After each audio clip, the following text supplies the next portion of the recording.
Si te gusta nuestro contenido, no te olvides de suscribirte y activar las notificaciones. Gracias por darle like y comentar. También puedes mostrar tu apoyo a nuestro canal usando el botón de supergracias. Ahora sí, relájate. Nosotros leemos, solo escucha.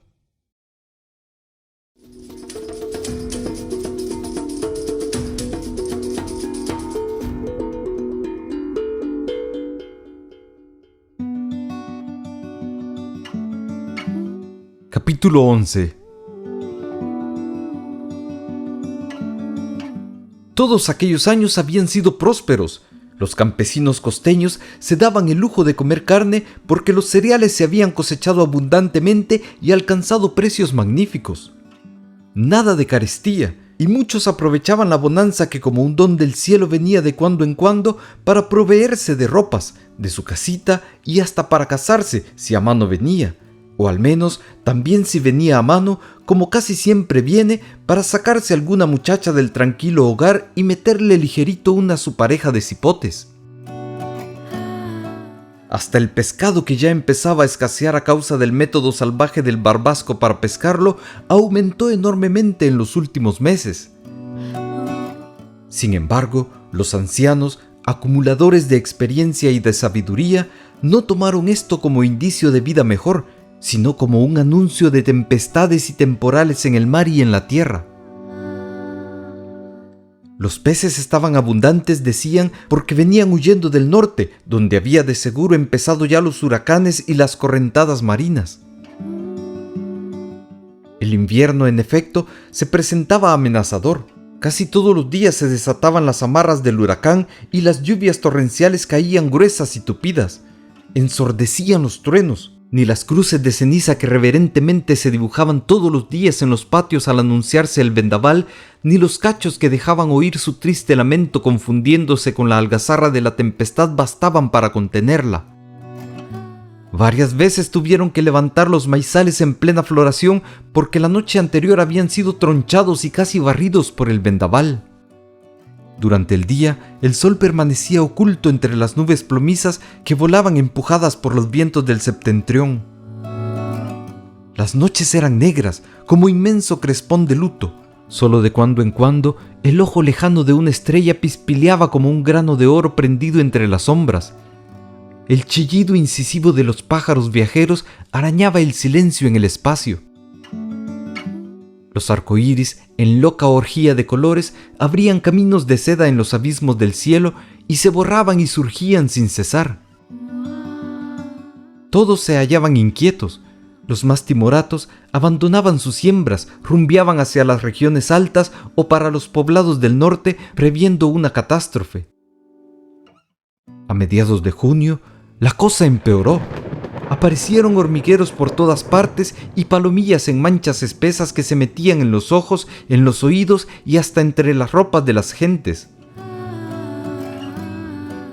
Enormes bandadas de pájaros emigrantes se levantaron de los mangles y abandonaron las playas en cumplimiento del mandato de su instinto que les ordenaba huir a regiones más seguras.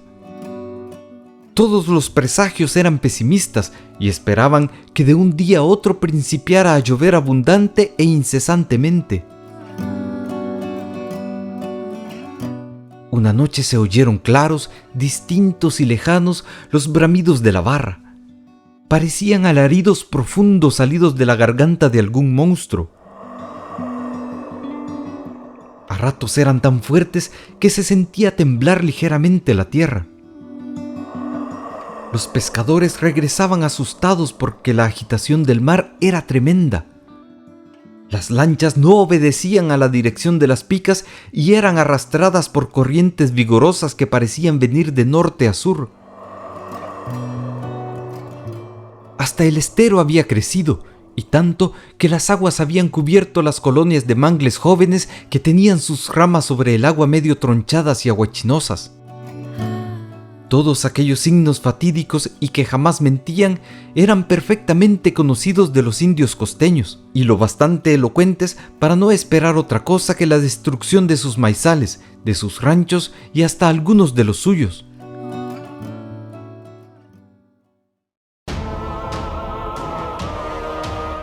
Los días transcurrían entumecidos, con lividez enfermiza, tímidos e indecisos, las noches negras llenas de sobresaltos y de jirones de bruma. Una pesadez de plomo se cernía sobre todas las cosas. El chubasco se acercaba cada día, cada hora, cada minuto. El viento era su mensajero, se metía entre las nubes separándolas con multitud de cortinillas negruzcas. Retozaba en las copas de los árboles haciendo gemir las ramas. Acampaba en las olas formando remolinos de espumas y luego bajaba a la tierra y se tendía rastreando por los llanos como perro que persigue la huella. Se colaba entre las casas, se calentaba un montón en el fogón alborotando las llamas rojizas, esculcaba las ropas emperchadas en los lazos, daba un colazo en las puertas y después salía disparado dejando a su paso alboroto de hojas y ruidos. Por fin, hacia el quinto día, el Tapayagua llegó. A su empuje se dieron las compuertas del cielo y por los boquetes abiertos de par en par se precipitaron hacia la tierra los chorros finos con sutiles hebras de seda. Al mediodía, la lluvia emparejó, nada de tanteos ni intentonas, se descolgó todo el agua de las alturas, las nubes parecían ubres repletas ordeñadas por una mano gigante. Y la música eterna de las gotas moduló su macabro solfeo en los atriles del mundo. La barra seguía bramando. Las desembocaduras de los ríos eran una olla de fango, de agua cenagosa y hedionda que se había echado a las espaldas en su largo trayecto todas las inmundicias de la tierra. Al segundo día del temporal, el pueblito de la barra incrustado en un jirón de tierra quedó completamente desierto. Las canoas atravesaban el estero cargadas de cofres, tijeras, perrajes, gallinas y trastos viejos. Cipotes desnudos y viejitas afligidas, gentes que abandonaban la tibieza del hogar ante la amenaza de la inundación. Caras compungidas, arrugadas de miedo, vidas que se alejan tal vez en busca de la muerte. ¿Hacia dónde van? ¿Quién puede saberlo? Ni ellos mismos lo saben, y ni lo sospechan siquiera. Van hacia adelante y nada más, caminar para huir de las fuerzas ciegas desencadenadas. Cada quien sigue su propio destino y por ley fatal tiene que encontrarlo. Braulio y todos los de 5 leguas a la redonda que tenían sus maizales en la plenitud de su desarrollo y siembras de otros cereales esperaban resignados el fin. Nadie se movió. Allí, donde estaba su tierra, allí lucharían brazo a brazo hasta el último momento. Si la corriente venía, la recibirían con tapadas, zanjas y cauces hechos en los desguindes por donde inevitablemente tendría que pasar dada la posición del terreno. El terrenito de Braulio afortunadamente tenía la mayor parte de siembras en una pequeña eminencia, en donde también estaban construidos los ranchos. Tenía esperanzas de salvar siquiera una parte, caso de que ocurriera la inundación que casi cada 5 años se produce a consecuencia del desbordamiento del mar, del estero y de los ríos, juntamente con las correntadas naturales que bajan de la cumbre por el lado de la frontera. Esas inundaciones destruyen el trabajo de muchos meses de brega, acaban con el único sostén del hombre de las costas, dejando familias enteras en la intemperie y en completa miseria. Los ranchos pajizos, construidos a golpes de fatiga y de voluntad, son arrancados de cuajo por las fuerzas de la corriente y con él se van todos los anhelos y las esperanzas del indio. Para reponer lo perdido, serán necesarios muchos años de lucha, volver a empezar, rehacer la vida, inclinarse nuevamente sobre la tierra, regarla con el sudor hecho sangre. Tiene que ganarse el sustento más dificultosamente y pagar la deuda al patrón contraída en los días de miseria y escasez en la que lo deja el temporal devastador. Y de allí que exponga su vida, que pelee desesperadamente para rescatar de las garras del agua los preciosos tesoros de su existencia. Esta vez todos estaban admiradísimos. Llovía como jamás había llovido en otros años atrás. 2 días más y la inundación se vendría encima irremisiblemente. La tierra empezaba a desmoronarse por todas partes. Hasta los grandes árboles se bamboleaban porque sus raíces iban quedando en el aire por la filtración continua del agua que hundía el terreno. La Adelaida y la Loncha, con otras mujeres del cantón, organizaron los rezos en las noches. El trisagio era rezado con gran devoción por chicos y grandes. Bajo el diluvio llegaban hombres, mujeres y niños, y a una sola voz, golpeándose piadosamente el pecho, clamaban la protección divina. Se encendieron candiles de aceite a las ánimas, se ofrecieron misas, visitas a los santos y también sacrificios. Todo fue en vano, el temporal no amainaba, agua, nada más que agua por todas partes. Las milpas antes gallardas y frondosas ahora agachaban sus ramas cansadas de luchar con el viento y con el golpeteo incesante de las gotas innúmeras. Por doquiera se cernía la tristeza. Los animales domésticos se introducían en el interior de los ranchos y allí, en inevitable promiscuidad, dormían y comían seres humanos con perros, cuches y gallinas. Preferían sufrir las tendaladas de palos que les daban antes que salir a ser el blanco de aquellos cordones de agua que se estiraban sin cesar. Manadas de ganado emigraban hacia el norte, atropellándose locos de angustia en completo desgobierno. Nadie sabía de dónde venían ni hacia dónde iban. Lo único seguro era que huían del enemigo común. Y transcurrieron 10 días. Inmensas lagunas se habían formado donde antes habían algunas milpas bajeras retrasadas en su desarrollo, quedando sepultadas para no levantarse más. La tierra se desmoronaba y corría espesa como plomo derretido. Se lavaban los paredones y los árboles, al quedar sus raíces sin sostén, caían estrepitosamente, arrastrando en su caída a otros más pequeños, destruyendo cercados y siembras. En la madrugada del 11º día, todos se despertaron alarmados. Un rumor lejano, como ronquido de motor en marcha, se principió a oír. Se oía cada vez más distinto, como un estertor. A ratos parecía detenerse, como para tomar aliento, pero inmediatamente después reaparecía con más intensidad. Se adivinaba la furia con que embestía los obstáculos. Infinidad de animales, conejos, mapachines, gatos de monte, abandonaban sus escondites y corrían azorados, chapaleando agua, desesperados, viendo una y otra vez hacia atrás, cual si los persiguiera el cazador. El terrenito donde estaba construido el rancho de Braulio se llenó bien pronto de gente con sus perros y sus trastos. Las viejitas anudaban apresuradas nerviosamente en pañales los puños de centavos. Apiñados, mirándose unos a otros las caras tremendamente deformadas por el miedo y convencidos de la imposibilidad de huir, esperaban resignados. Como a las 5 de la mañana, los retumbos se percibían bien cercanos y el olor característico de las correntadas se incrustaba ampliamente en las narices. Media hora después apareció el gran penacho negro de la corriente. Venía jadeante, sofocada, arrasando con todo lo que encontraba a su paso. Era una tronazón de árboles destrozados, de piedras obligadas a rodar pese a su inercia de centurias. Al chocar contra los grandes paredones, se dividía en dos, dándoles un abrazo brutal, los estrujaba, los absorbía como un puño de sal en una tina de agua. Por momentos, al estrellarse en alguna peña maciza, se medio detenía, se mostraba indecisa y luego, furiosa con el obstáculo en su carrera loca, lo embestía, abriendo sus 2 brazos negruzcos que más adelante volvían a juntarse.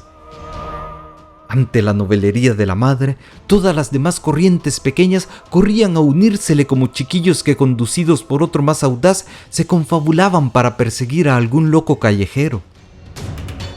Se engrosaba cada vez más, se retorcía como inmensa serpiente negra y se iba tragando sin tasa, sin medida, árboles, raíces, casas, animales y todo cuanto lograba envolver entre sus mallas elásticas. Cuando Braulio y las otras gentes refugiadas con él vieron aparecer el monstruo, lanzaron un solo grito que se ahogó en el ruido ensordecedor de la corriente. Nunca la creyeron tan grande ni tan ancha, si aquello parecía un mar en marcha.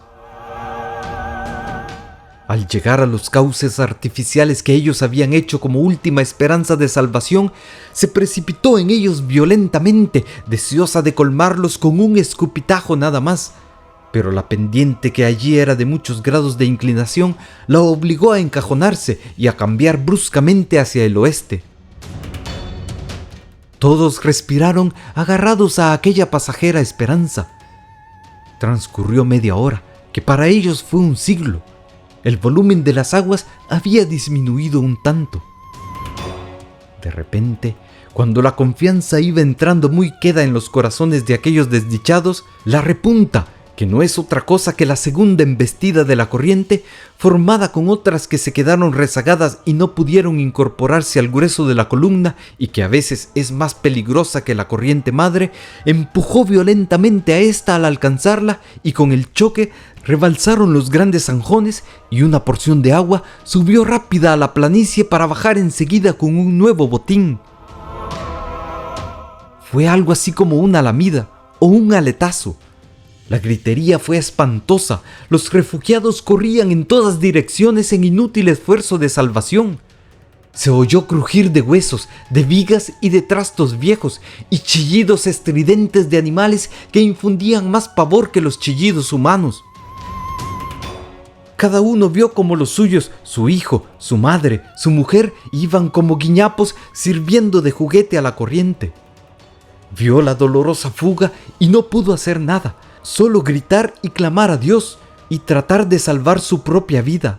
Todo el miedo ancestral e inhumano retratado en los rostros.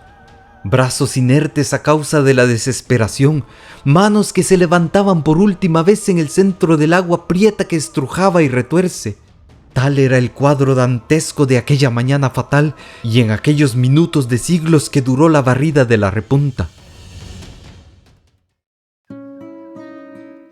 Los que se salvaron de milagro, o porque más ágiles y medrosos que los otros adivinaron el peligro y huyeron despavoridos hacia adelante.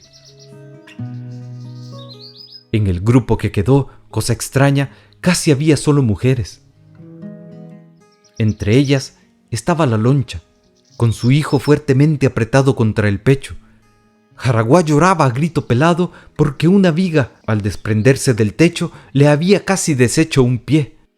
La madre, llorando amargamente y creyéndolo ya muerto, lo miraba a cada momento en los ojos que no cesaban de contemplar la ancha corriente. Estaba con el agua hasta la cintura. No se había movido de su sitio, y si no fue arrastrada por la correntada, fue porque el grueso de ésta no llegó tal vez hasta donde ella se encontraba. Todo el cuidado de la madre fue morir con su hijo acunado en los brazos. Estando con él, nada le importaba morir, y esperó resignadamente la muerte. Pero ésta no llegó, y a salvo se encontraron cuando ya la correntada, cansada al fin, parecía ahora alejarse despacio, como arrepentida de su obra de destrucción. Braulio, que se escapó por su pericia en evadir esta clase de peligros, viendo a salvo a la Loncha, buscó a su madre. Creyó que podía estar en el grupo, pero nada. Azorado, rebuscó por todas partes, pero en vano. Desesperado, salió gritando como un loco y la llamó por distintos rumbos. Pero nadie le contestó. Y de los que estaban, ninguno se recordaba de haberla visto después de la marejada. La Loncha se lanzó con el niño en brazos hacia unos escombros que habían quedado a alguna distancia. La llamó varias veces con voz temblona y afligida, mas el silencio fue lo que obtuvo por única respuesta. La pobre Adelaida estaría ya triturada en las fauces insaciables del monstruo y su alma, grande y buena, volando hacia las regiones de excelsa beatitud. Y así se fue ella, calladamente, sin siquiera haber podido abrazar a los seres que amaba por última vez. El bien que regó a manos llenas por la tierra le daría como recompensa la luz necesaria para seguir el camino entre las tinieblas de lo invisible. Cada uno lloraba a sus parientes o amigos que habían partido como la Adelaida para siempre. Aquello era un desorden completo. Muchos lamentaban a familiares que vivían por otras zonas de la costa que suponían azotadas también por la desgracia. Alguien dijo que había que proceder a ver si se rescataba algo del agua, y se ocuparon en la búsqueda dolorosa de las cosas que habían quedado sepultadas en el lodo inmundo que dejara la corriente. El chubasco en la tarde disminuyó bastante. El viento calmó también, pero todavía las planadas eran un inmenso lago overo de aguas estancadas porque no tenían escape por ninguna parte. Y allí estarían algún tiempo hasta que el terreno arenoso fuera chupándolas lentamente. Inmediatamente procedieron a desaguar, cada quien donde pudo, para plantar las ramadas, viviendas provisionales en las que pasarían los primeros días en plena intemperie bajo el cielo inclemente que, cargado aún de nubes, se presentaba gruñón y amenazador. Entrando la noche, el agua cesó por completo de caer. Solo se percibía el rugido continuo del mar, cuyas olas, enloquecidas de furia, se apaleaban unas a otras en batidas gigantescas vomitando espuma.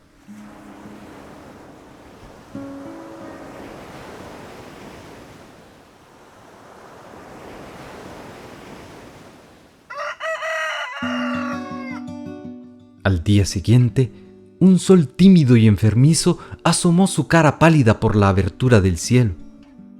Desde la planicie alta donde algunas de las familias del cantón se habían salvado milagrosamente, se divisaba la gran extensión de terrenos que la corriente había cubierto. Esto acabó por convencer más aún a los sobrevivientes de la imposibilidad de huir en que estuvieron. Además, aun cuando hubieran podido hacerlo, ¿a dónde ir?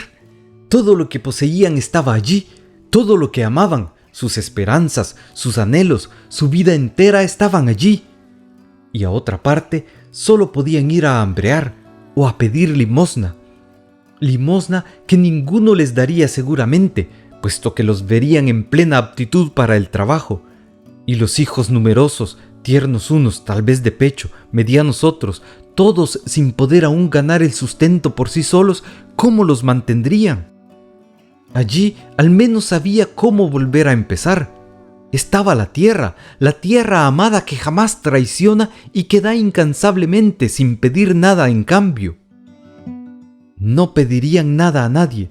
Con lo que habían logrado rescatar, pasarían mientras la filtración de las aguas dejaba el suelo al descubierto para empezar los nuevos cultivos que se hacían después del maíz. Como todos eran pescadores, se dedicarían a la pesca mientras no se pudiera trabajar en la tierra. El primer mes subsiguiente a la inundación fue de miseria y sufrimiento continuos. Murieron muchos niños, víctimas de los fríos y calenturas que invadieron toda la región. En los pantanales se criaban y levantaban las enormes manchas de zancudos que se encargaban de cerrar el epílogo de aquella catástrofe. Jaraguá estuvo oscilando entre la vida y la muerte. Fue de los primeros que contrajo la fiebre palúdica, sin duda debido a la constitución enfermiza y debilidad congénita. La madre lo lloraba noche y día. Estaba convertido en un esqueleto. Apenas hablaba ya, tal era la gravedad de su estado. La loncha se multiplicó febrilmente para rescatar a su hijo de una muerte segura. Braulio preparó una infusión de hojas de mirasol y se la dieron a beber. Con esto experimentó una ligera mejoría, pero la fiebre volvía intermitentemente. Hasta que le cocieron semillas de cedrón con cáscaras de copalchín, pudo entrar en franca mejoría. Cuando ya sentado en el patio, Jaraguá se divertía lanzando piedras a los zanates que llegaban hambrientos a picotear en un palo de manune que apenas empezaba a florear. Braulio, viéndolo cariñosamente, le decía: «Te hemos sacado del merito hoyo vos. No de balde te he puesto, Jaraguá. Donde quiera que la huesuda te quiera agarrar, no podrá con vos. Te peleaste con ella desde que naciste, fíjate». El pedazo de milpa de Braulio, que quedó algo en buen estado, produjo solo mulquite y se agotó rápidamente sin dejar llegar a la madurez del fruto. Los elotes se quedaron pilishnes porque las matas se aguachinaron, pero así y todo les mantuvieron el hambre. En el páramo se sembraron cruces adornadas con flores silvestres como último recuerdo para aquellos que se fueron sin dejar rastro, pasando por la vida como sombras que un soplo de fatalidad dispersó en un instante de tragedia. Se rezó y lloró a los muertos. La calma fue entrando poco a poco en todos los corazones. Vinieron de nuevo las soleadas brillantes, los pastos se llenaron de verdura y los ganados iniciaron otra vez sus eternas comilonas de pelío. Se pararon los ranchos y resurgieron las esperanzas en los espíritus a poco atribulados y medrosos. El hombre tornó a inclinarse sobre la tierra, que dadivosa y buena lo recibió con las ubres abiertas, dispuesta a dar cuanto se le pidiera. La loncha quedó, como ella decía melancólicamente, con los brazos cruzados. Todo lo que había logrado hacer lo perdió, economías en dinero, animales y ropa. Ahora, gracias a la bondad de Braulio, tenía ya medio reparado el rancho, por lo menos para poder guarnecerse siquiera de la lluvia. Pero los meses siguientes fueron sencillamente tremendos para la pobre mujer. Casi puede decirse que fue Braulio el que los hizo vivir a ella y a Jaraguá. Trabajaba como y cuando podía, y lo poco que ganaba lo repartía generosamente entre él y ellos. La miseria era espantosa. Sola y con su hijo pequeño se le imposibilitaba trabajar. Además, aun cuando hubiera podido hacerlo, no había cómo. A consecuencia de las privaciones, desmejoró notablemente. A los 25 años que tenía cumplidos, aparentaba 40. Se veía envejecida, flacucha y enfermiza. Una sombra de tristeza la rodeaba siempre. Aquella melancolía tan honda no tendría ya cura. Estaba prendida en las propias raíces de su personalidad. Si no hubiera sido por el niño, de seguro hubiera buscado la manera de quitarse la existencia. Pero él la sostenía, la hacía persistir en la lucha y combatir cuerpo a cuerpo a la desgracia que como una fatalidad la perseguía incesantemente. Pensaba a veces en Braulio. Aquel corazón bondadoso le servía noblemente, sin exigir nada y hasta con una especie de reverencia. Jamás se escapó a su claro criterio que él estaba enamorado de ella, pero hasta en eso era Braulio discreto. Nunca había ni siquiera insinuado una palabra sobre ello. Todo su cariño se había concentrado en Jaraguá, a quien quería como a un hijo. Sufría porque no podía ganar lo suficiente para proveer de ropas al muchacho, pero siempre estaba pensando en la manera de hacerlo. Jaraguá, por su parte, adoraba a Braulio y lo admiraba. Le imitaba los ademanes, los gestos, la manera de hablar, y siempre pugnaba por irse a la barra con él a pescar o a las haciendas vecinas, donde lo contrataban a veces para amansar un potro, hacer una yunta de bueyes o para conducir maderas al puerto. La loncha no veía aquella inclinación con desagrado. Sabía la nobleza y el carácter entero de que era poseedor Braulio y que lo hacía un hombre completo. Los que se criaran a su lado tenían que experimentar forzadamente la influencia benefactora de aquel carácter y adquirir el hábito al trabajo y a la fuerza de voluntad que lo personalizaban. Hombre de media vida, aparecía aún bastante joven. Había tenido 2 grandes dolores en su vida, la pérdida de su primera mujer y la de su adorada madre. Ambas habían luchado junto a él, supieron de sus penas y de sus alegrías, compartieron con él pesares y placeres, fueron 2 palancas que lo movían en la lucha sin cesar. Se le fue una, y ahora la otra se marchaba también. La viejita que fue tan buena y tan santa. Su mano siempre estuvo pronta allí donde se necesitaba ayuda. Jamás llamó en vano a su puerta el que imploraba la caridad. Como la Adelaida, hay muchas en nuestros campos, Viejecitas buenas, viejecitas dulces cuyos brazos se tienden solo para bendecir y cuyos labios se abren para aconsejar o para orar por el prójimo. Viejecitas de los campos, madres múltiples, sabias mujeres que llevan las espaldas encorvadas de experiencia. Historia viviente de tiempos que se fueron llevándose el duelo de la raza dispersa. Ojos que vieron la pujanza impetuosa de los últimos hijos de Cuscatlán caer ante la embestida de una civilización inmoral y perversa. Símbolo inerte de glorias que cayeron, viejecitas refraneras de mi tierra, las canas que peináis son las hebras que aún quedan del gran manto del señor de Cuscatlán. Repuesta un tanto de la crisis que estaba pasando, el primer pensamiento de la loncha fue poner en la escuela a Jaraguá. Y así lo hizo, pero desgraciadamente solo pudo ir ese año y el siguiente. El pueblo quedaba demasiado lejos y la loncha perdía todo su tiempo en irlo a dejar y a traer. No obstante, esto lo hacía con gusto. Pero se le presentó otro problema de mayor gravedad, el del vestuario del muchacho. Este ya se iba haciendo grande y tenía necesidad, para asistir a la escuela, de vestirlo más o menos decentemente, y no tenía cómo hacerlo, ni decentemente ni de ninguna otra manera.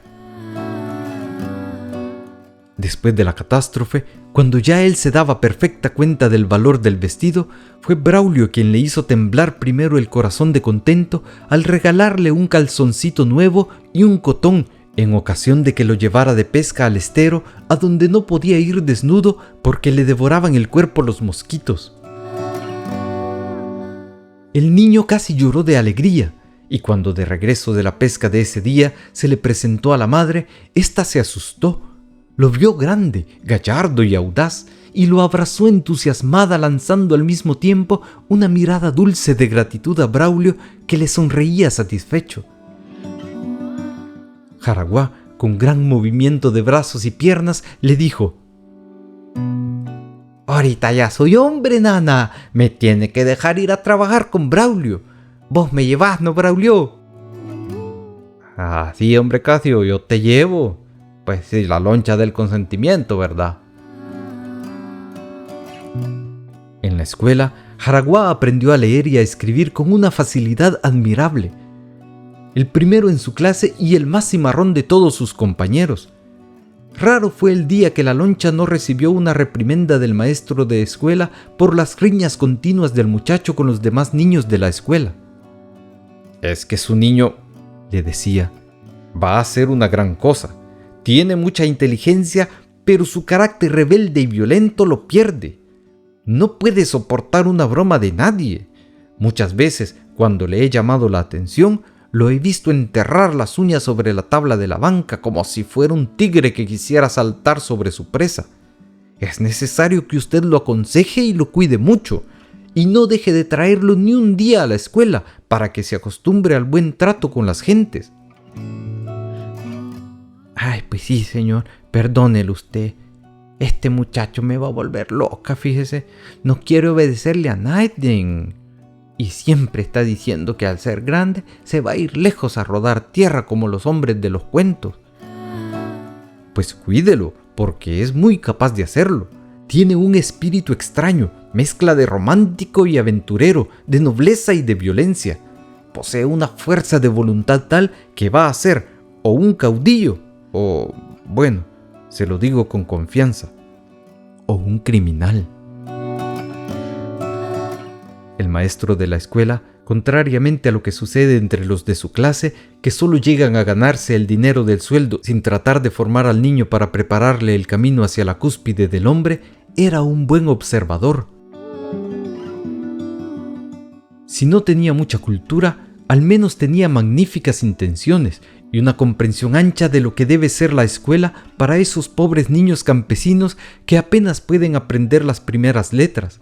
Sabía muy bien que la escuela, si no enseña por falta de reglamentación adecuada o por carencia del material necesario, por lo menos debe ser una orientación de los instintos del niño, precisa que moldee esa personalidad todavía en embrión para que su desarrollo no se tuerza como los árboles demasiado frondosos que crecen sin mano que los guíe y por eso sus ramas se elevan nudosas y faltas de belleza.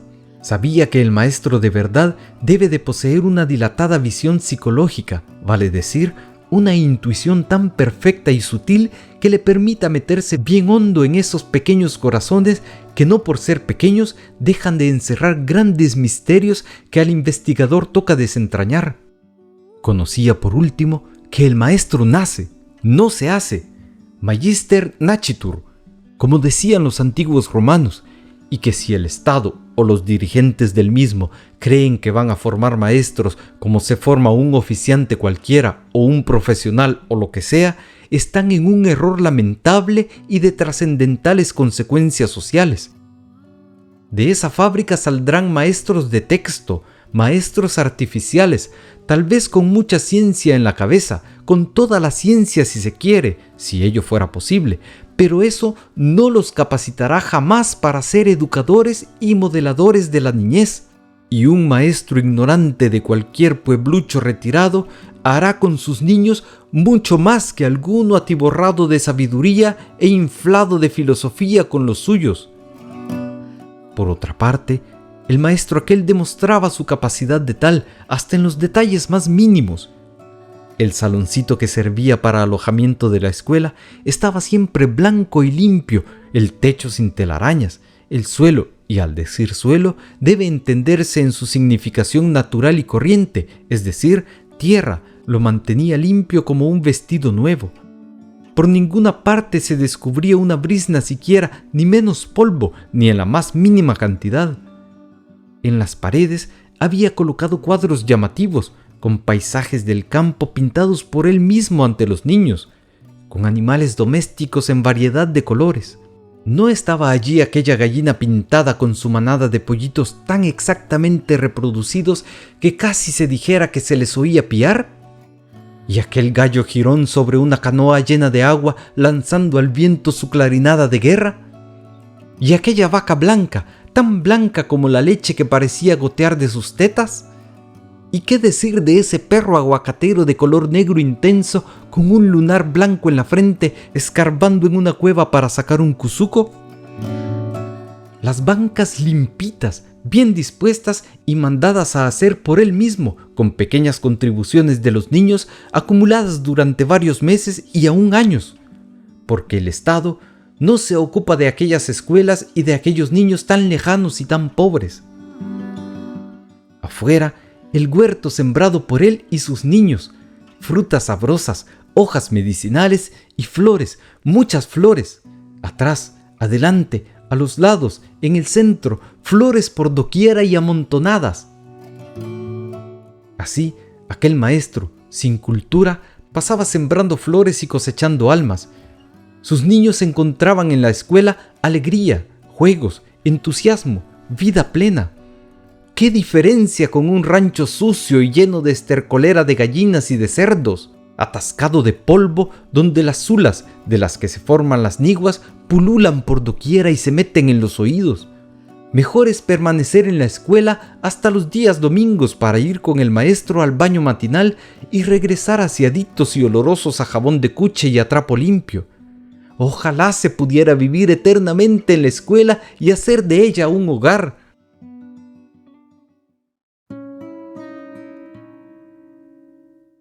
La loncha llegó llorando a su rancho por lo que el maestro le dijera de su jaraguá.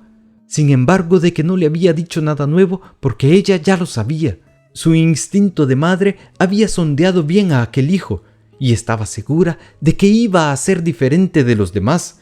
Presentía el destino del niño y temblaba ante la indecisión tremenda del futuro. Para colmo de su aflicción, como queda dicho, no pudo sostenerlo más tiempo en la escuela. No podía atender al muchacho y a los quehaceres imprescindibles para sostenerse ambos. ¿Cómo deseó ella entonces el establecimiento de una escuela en el cantón? La escuela rural hubiera hecho de Jaraguá el hombre grande que la fase buena de su destino puso en el mundo para que fuera desarrollado. Una especie de árbol, fecundo y generoso si se cuida de su desarrollo, y cruel y venenoso si se deja crecer en el matorral con toda la escoria ancestral y primitiva de la naturaleza.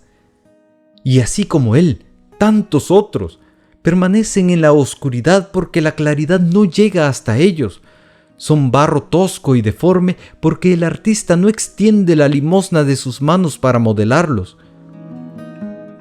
La escuela en los campos es quizá actualmente más necesaria que en la ciudad, porque allá los sentimientos se desarrollan en un libertinaje absoluto.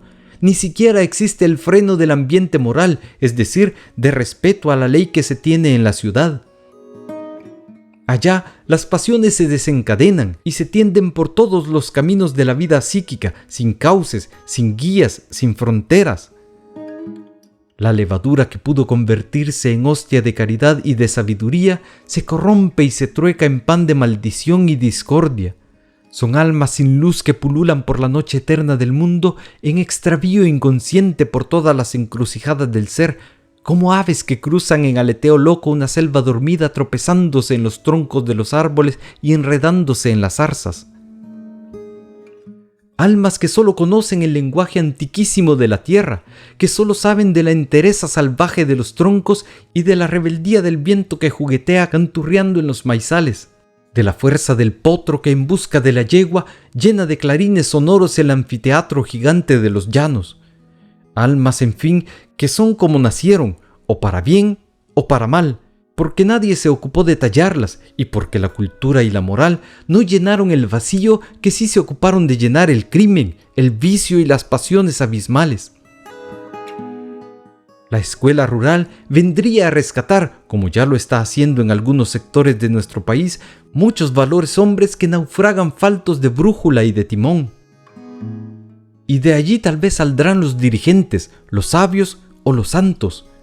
La difusión de la cultura por medio de la escuela hasta en los últimos rincones del país es la misión más urgente y más sagrada del Estado. La Loncha, en su apuro, hasta llegó a hablarle al alcalde para que se interesara por la creación de una escuela en el retirado cantón, pero el alcalde invertía los fondos municipales en construir el cabildo, que ya tenía alrededor de un cuarto de siglo de haberse colocado su primera piedra un 15 de septiembre, con lo que se adivina, aún sin tener mayores entendederas, que la tal construcción no era otra cosa que pretexto para estar apropiándose los dineros del pueblo. Y el alcalde se negó rotundamente a intentar siquiera la locura de pagar un maestro para que desanalfabetizara a tantos campesinos testarudos y brutos, como decía el señor alcalde con frase patriótica. Jaraguá no fue pues más a la escuela. La Loncha le enseñó en la casa lo que ella buenamente aprendió y se acordaba, pero la precocidad del muchacho asimiló bien pronto todo y, agotado el material de la madre, ya no hubo otra cosa que enseñarle. En cambio, en manos de Braulio, se dedicó de lleno al aprendizaje de todo lo que tiene que saber un buen campero y un buen costeño. Se familiarizó de tal modo con el pial y el caballo que constituían la admiración de los veteranos de las haciendas vecinas. Braulio lo exhibía orgulloso. De cualquier modo, aquel mozo era hechura suya. Sus consejos, basados en una amplia experiencia, iban formando con rapidez al hombre que lo sabe hacer todo y no le teme a nada. Cierto que con ningún otro hubiera podido hacerlo tan pronto, porque ningún otro tenía la inteligencia y la audacia de Jaraguá. Llegó a ser un nadador de grandes resistencias, y en las continuas pesquerías que organizaban con Braulio y otros vecinos, Jaraguá era el que hacía de buzo por su fuerte resistencia. Nadie se atrevió nunca a impedirle que lo hiciera, a pesar de su corta edad y de los peligros a que se exponía. Braulio hacía la vista gorda y lo dejaba hacer. La vanidad lo inflaba de orgullo cuando los pescadores decían entusiasmados: «Ja, ya lo ves, compadre, maldito tiburón que es el igual a Jaraguá, hombre. Pocha, este muchacho es el que te juda, bo». Y como en esas regiones desoladas, fieras y agrestes, la audacia y el valor se imponen fácilmente, Jaraguá, pese a su poca edad, consiguió más pronto de lo que él hubiera podido pensar ser un personaje querido, respetado y admirado. Su fama se extendió rápidamente por todos los contornos y los campesinos, acomodados o no, se quitaban el sombrero para saludarlo y le pedían consejos sobre la crianza de animales, sobre los rigores de la estación para poder luchar con ventaja con ellos. La loncha se afligía porque se acordaba de las palabras del maestro de escuela: o será un caudillo o será un criminal. Y tanto más cuanto el maestrito sabía lo que se decía. Pero su amor de madre la hacía envanecerse también de la justa fama del hijo. Además, Braulio la tranquilizó siempre diciéndole que el muchacho tenía un gran corazón y que era incapaz de cometer una acción innoble. Y los días se deslizaban veloces, y en los grandes laboratorios del destino se forjaban los acontecimientos que empujarían en curso ascendente la vida de un hombre.